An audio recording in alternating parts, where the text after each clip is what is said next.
Olá, boa tarde. Meu nome é Lívia Pontes, eu sou psicóloga clínica. Eu trabalho com psicologia clínica já há 17 anos, já trabalhei nos sistemas de saúde público do Brasil e aqui do Reino Unido, no NHS, e agora eu atendo em clínica privada.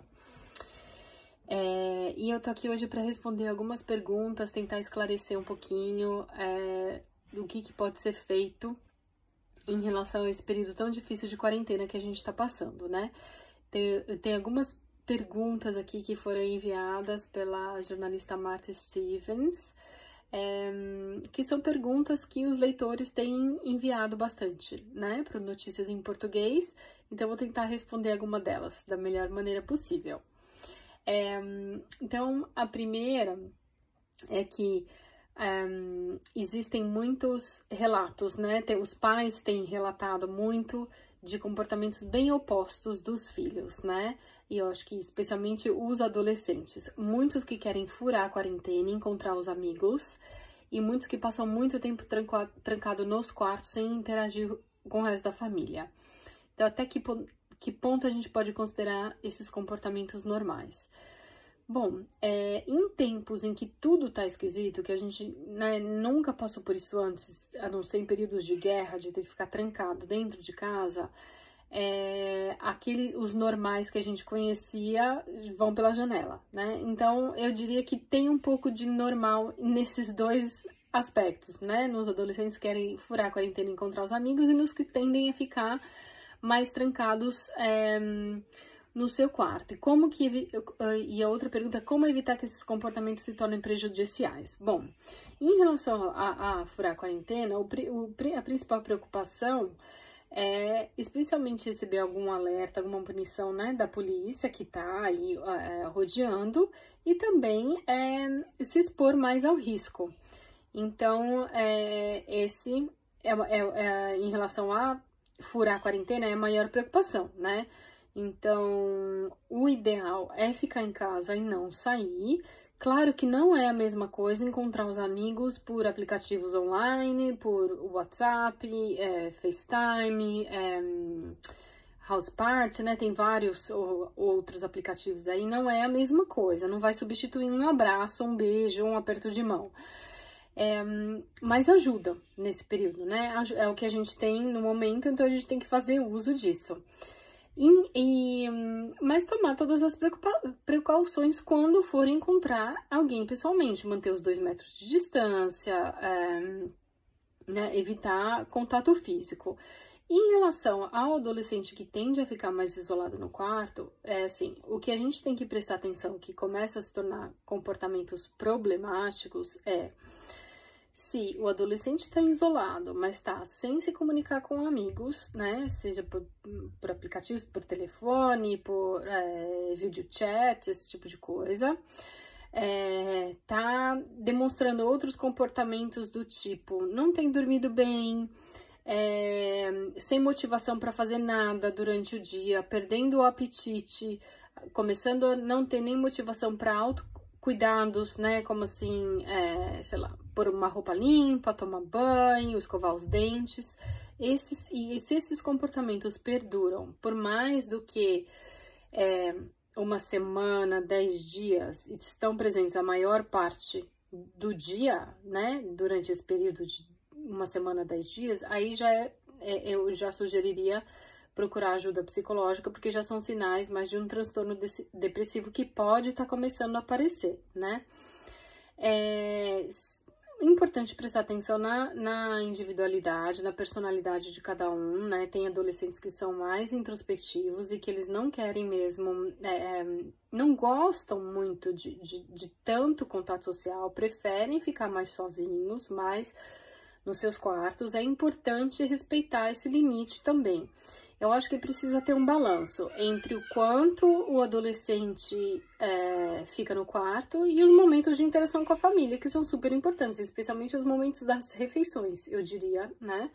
Que são extremamente importantes, são momentos que a gente senta, se socializa com a família, conversa um pouco, cada um pode falar o que tá sentindo, o que tá pensando, né?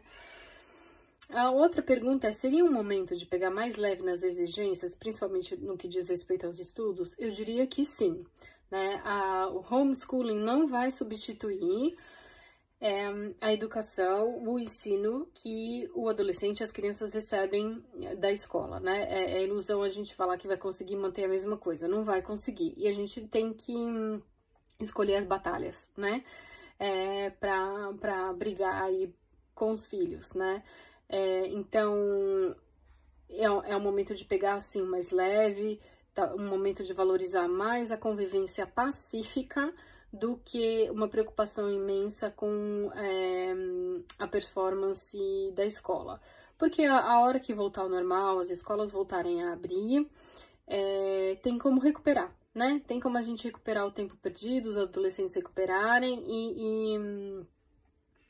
e acompanharem, voltarem ao nível que estavam antes, né?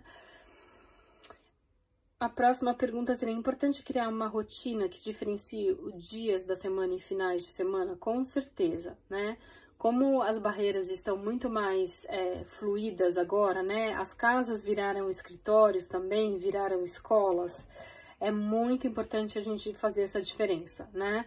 Então, eu diria não só nos finais de semana, mas até durante a semana. Então, assim, qual seria o horário normal que os pais estariam em casa ou terminariam de trabalhar e que os filhos também sairiam da escola e estariam em casa. Então, a partir daquele horário é o horário de relaxamento, de fazer o que vocês costumavam fazer em casa, para relaxar, né? E a mesma coisa nos finais de semana, né? Precisa ter uma diferença assim. Então, manter uma rotina durante a semana de acordar sempre no mesmo horário, acordar um pouco mais cedo e dormir um pouco mais cedo e relaxar essa rotina no final de semana é muito importante, sim, né? Ajuda a gente ter aquela sensação um pouco de chegou o final de semana, posso relaxar um pouco mais agora, né? Os adolescentes introvertidos, eles sofrem mais ou menos com o distanciamento social? Depende. Porque introversão não é necessariamente um problema, né? Tem pessoas introvertidas, elas gostam de ser mais quietas, elas não se expressam tanto, não se refletem mais, né? Mas não necessariamente isso é um problema, é só um jeito diferente de ser, né? Então, eu acho que o sofrimento ocorreria se a pessoa, o adolescente que é introvertido, quer entrar em contato com os amigos, mas por alguma razão não tá conseguindo, tem alguma barreira, e também com medo de ser julgado, enfim, tá com medo de sofrer algum tipo de desconforto aí com os amigos, né?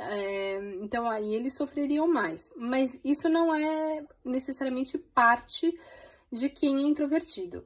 Tem introvertidos que são muito confortáveis se socializando com as pessoas, principalmente se forem em grupos pequenos ou se socializar, né, com uma pessoa por vez. E que impactos esse período de distanciamento social pode ter na formação dos adolescentes, né? Eu acho que o maior impacto é se preocupar, assim, com os transtornos psicológicos, emocionais que podem acontecer, né? Como é um momento difícil para todos, eu acho que é natural que as pessoas fiquem um pouco mais ansiosas, o humor varia mais, um dia mais ansioso, outro dia talvez um pouco mais para baixo, e o impacto que pode acontecer é só, como eu falei, se a variação do humor, que é normal para todo mundo, acaba não sendo uma variação, se ela começa a perdurar por vários dias, então a pessoa fica com aquele humor mais deprimido ou mais ansioso por muitos dias seguidos, né? Eu diria por mais de uma semana, 10 dias. Aí começa a ser sinal já de um problema mais sério que requer ajuda profissional, né? Mas podem haver também impactos positivos, né? Vamos pensar também do lado positivo. É um momento em que as famílias podem se aproximar, os pais terem mais contatos com os filhos, têm mais tempo para conversar, para passar juntos fazendo atividades que de repente não havia tempo antes, né? Dar uma volta juntos, sair para caminhar, andar de bicicleta. Agora que a nossa rotina tá toda um pouco mais suspensa, existe mais tempo para o lado positivo acontecer também, né? Até onde os pais devem poupar os filhos adolescentes de assuntos preocupantes como medo da morte, perda de emprego, problemas financeiros. Eu sou da seguinte opinião, né? Os filhos fazem parte da família. Eu acho que eu não vejo muito sentido em os pais esconderem suas preocupações ou até suas variações de humor, né? Se os pais têm dias que estão mais para baixo, estão mais chorosos, estão mais preocupados, não tem muito por que esconder isso dos filhos. Eu acho que quando a gente se expressa para os nossos filhos, a gente está mostrando para eles que é normal. Né? E isso é uma maneira muito saudável de lidar com as próprias emoções. É normal a gente de vez em quando tá preocupado, tá triste, tá mais irritado, e expressar isso para os filhos, comunicar mesmo, olha, hoje eu tô um pouco mais de mau humor, desculpa se eu falar, se as coisas saírem de uma maneira mais atravessada, né? A gente normaliza um pouco também a variação das emoções, né? Que é saudável. E especialmente se o adolescente trouxer essas preocupações, quer falar, quer se abrir, que está preocupado com a morte, que está preocupado com problemas financeiros também, se é um adolescente que tinha um emprego, está preocupado em perder um emprego, de repente já perdeu, né? É importante os pais ouvirem também o que os filhos têm para falar, né? E acolherem. Às vezes a gente não precisa ter solução prática para resolver o problema, às vezes é só ouvir. É só ouvir e falar, eu te entendo, eu sei que é difícil esse momento, né? Vem aqui, deixa eu te dar um abraço. Isso já é o suficiente para mudar o dia de uma pessoa, para mudar o dia do seu filho, né? Os adolescentes devem assistir aos noticiários com frequência? Eu diria que ninguém deve assistir os noticiários com frequência. Claro que é importante a gente se manter informado do que está acontecendo, né? Das novas diretrizes do governo, o que está mudando, mas eu tenho sugerido as pessoas a limitarem o quanto elas leem de notícia e quanto elas assistem aos noticiários para uma vez por dia. E tentem limitar e não passar muito mais disso, porque as notícias têm sido muito frequentes e são muitas vezes contraditórias também, né? Quantas vezes eu mesma já experimentei, já passei por isso, de ler uma notícia num jornal, tá dizendo uma coisa, um outro jornal diz o completo oposto. E a gente fica confuso, não sabe em quem acreditar, qual fonte é confiável ou não é.